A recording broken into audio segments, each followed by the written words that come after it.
स्थित ऑक्सीजन से रिएक्ट होने लगे और एक वक्त ऐसा आया जब पृथ्वी की जमीन आज के मार्स के जैसे लाल हो चुकी थी।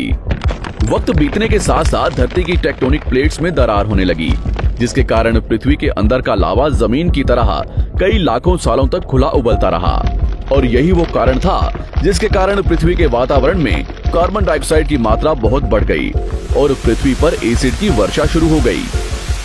एसिड रेन की वजह से पृथ्वी का तापमान घटने लगा और तापमान इतना घटा कि पृथ्वी के ऊपर स्थित पानी बर्फ में परिवर्तित होने लगा। पृथ्वी पर पहली बार भयंकर आइस एज आया। इस वक्त पूरी पृथ्वी सफेद बर्फ से ढक चुकी थी। आमतौर पर जब धरती पर सूरज की किरणें गिरती हैं, तब जमीन उन किरणों को सोख लेती है, मगर क्योंकि पूरी पृथ्वी बर्फ से ढक चुकी थी और क्योंकि बर्फ सफेद और चमकीली होती है, जिसके कारण सूरज की किरणें धरती पर गिरने के बाद वापस चली जाती थी। इसी कारण से पृथ्वी कई लाखों सालों तक बर्फ से ढकी रही, मगर फिर से पृथ्वी के अंदर स्थित गर्मी ज्वालामुखी के रूप में निकलना शुरू हो गई और इन ज्वालामुखियों से निकलने वाली गर्मी ने बर्फ को पिघलाना शुरू कर दिया। इसी बीच पृथ्वी की गहराई में बचे कुछ सूक्ष्म जीव धीरे धीरे बदल रहे थे और अब वो ऑक्सीजन को अपने शरीर को बड़ा और जटिल बनाने के लिए इस्तेमाल करने लगे थे। इस बीच पानी में अलग से भी छोटे समुद्री पौधे निकलने शुरू हो चुके थे। बाहर जैसे जैसे ज्वालामुखी निकल रहे थे, वैसे वैसे वातावरण कार्बन डाइऑक्साइड की वजह से गर्म हो रहा था।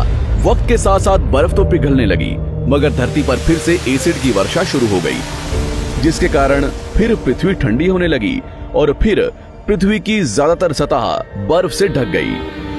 ऐसा बार बार कई हजारों सालों तक होता रहा और इसी कारण से अब समुद्री जीव धीरे धीरे वातावरण के हिसाब से विकसित हो रहे थे।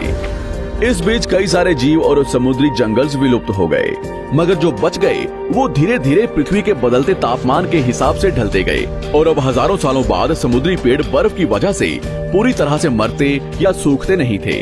अब सूक्ष्म जीव समुद्री जीव बन चुके थे। जब फिर से ज्वालामुखियों ने पृथ्वी की बर्फ को पिघलाना शुरू किया, तब ये समुद्री पेड़ जल्दी विकसित होकर फैल गए। धीरे धीरे वातावरण में ऑक्सीजन की मात्रा बढ़ने लगी और पृथ्वी पर होने वाली एसिड की वर्षा कम होने लगी। वातावरण में ऑक्सीजन आने की वजह से पृथ्वी की ओजोन लेयर्स मोटी होने लगी और आज से लगभग 47 करोड़ साल पहले पृथ्वी की ऊपरी सतह पर पहली बार मोसोस नामक प्लांट उगना शुरू हुआ। वक्त के साथ साथ जमीन पर अलग अलग प्रकार के पौधे और पेड़ उगना शुरू हुए।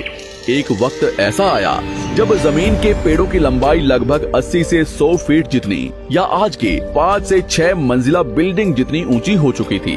ये वो वक्त था जब समुद्री जानवर समुद्र से बाहर निकल रहे थे और जमीनी जानवरों में परिवर्तित हो रहे थे।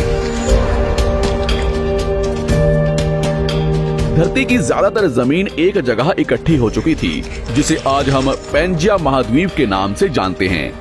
पृथ्वी का वातावरण और तापमान लगभग स्थिर हो चुका था और अब करीब 21 से 23 घंटे का दिन हुआ करता था। अब समुद्री जीव पानी से बाहर रहने लगे थे और वातावरण के हिसाब से उनके शरीर का रंग रूप बदल रहा था। धीरे धीरे ये जमीनी जानवर डायनासोर्स में परिवर्तित हो गए। जिन डायनासोर्स ने पेड़ पौधे खाने शुरू कर दिए, उनका शरीर लंबा और विशाल रूप से विकसित होने लगा। कुछ डायनासोर्स शिकार किया करते थे, जिसके कारण वे छोटे और तेज होते चले गए।